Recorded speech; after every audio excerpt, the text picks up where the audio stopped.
Tom Lembong divonis 4,5 tahun penjara, padahal ia tidak terbukti menerima uang korupsi gula. Kenapa? Sini kubacakan beritanya. Kasus dugaan korupsi impor gula sudah bergulir sejak lama. Thomas Trikasih Lembong atau Tom Lembong diduga melakukan korupsi impor gula ketika ia menjabat sebagai menteri di era Jokowi. Tom Lembong divonis hukuman selama 4,5 tahun penjara dan denda 750 juta dalam kasus dugaan korupsi impor gula.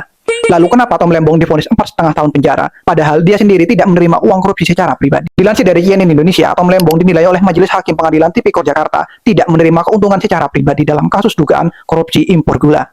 Namun, hakim meyakini Tom Lembong terbukti bersalah menurut hukum dengan melakukan tindak pidana korupsi terkait dengan impor gula dan bertentangan dengan ketentuan peraturan perundang-undangan. Dalam sidang, Tom Lembong dinilai saat menjadi Menteri Perdagangan terkesan mengedepankan ekonomi kapitalis, bukan Pancasila. Dilansir dari Kompas.com, Hakim Purwanto menyebutkan kalau fakta persidangan mengungkapkan kebijakan impor gula oleh Tom Lembong melanggar ketentuan undang-undang tentang perdagangan. Tom Lembong divonis 4,5 tahun penjara akibat kebijakan impor gula yang ia lakukan saat menjadi menteri. Meski begitu, Tom Lembong tidak membayar denda hukuman karena ia terbukti tidak menerima keuntungan secara pribadi. Kalau menurut kalian, apakah keputusan hakim sudah tepat atau tidak? Silahkan tulis pendapat kalian dalam kolom komentar.